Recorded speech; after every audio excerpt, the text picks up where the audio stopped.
Postal ballot ఓట్లపై నెలకొన్న గందరగోళంపై కేంద్ర ఎన్నికల సంఘం మరోసారి స్పష్టతనిచ్చింది.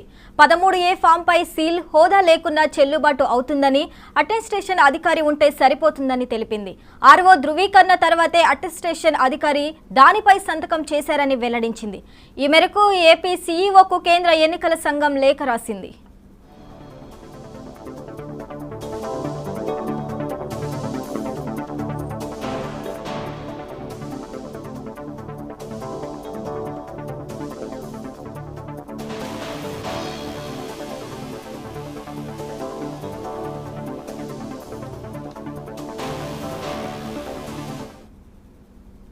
పోస్టల్ బ్యాలెట్ ఓట్లపై నెలకొన్న గందరగోళంపై కేంద్ర ఎన్నికల సంఘం మరోసారి స్పష్టతనిచ్చింది.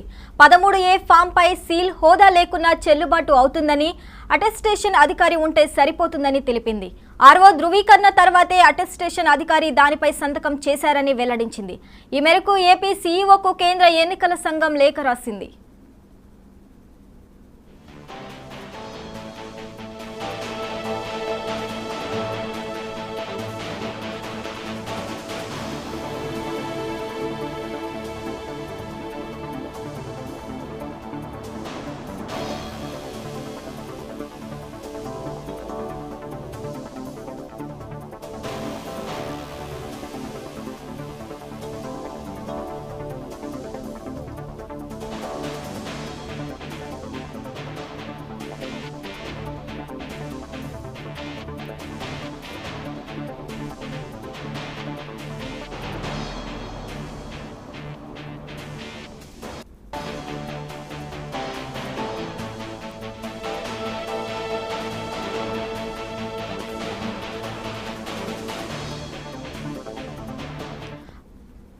పోస్టల్ బ్యాలెట్ ఓట్లపై నెలకొన్న గందరగోళంపై కేంద్ర ఎన్నికల సంఘం మరోసారి స్పష్టతనిచ్చింది.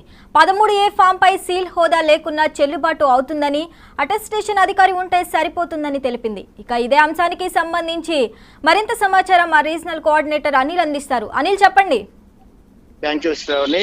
ఏదైతే పోస్టల్ బ్యాలెట్ ఓట్లు నెలకొన్న గందరగోళంపై కేంద్ర ఎన్నికల సంఘం మరోసారి స్పష్టం చేసింది. 13A ఫామ్ పై సీలు హోదా లేకుండా చెల్లుబాటు అవుతుందని తెలపడం జరిగింది. అలానే గెజిటెడ్ సంతకం ఉంటే సరిపోతుందని తెలిపింది. ఆర్ఓ ధృవీకరణ ద్వారా అటెండెన్స్ అధికారి ద్వారా కూడా సంతకం చేసుకోవచ్చు.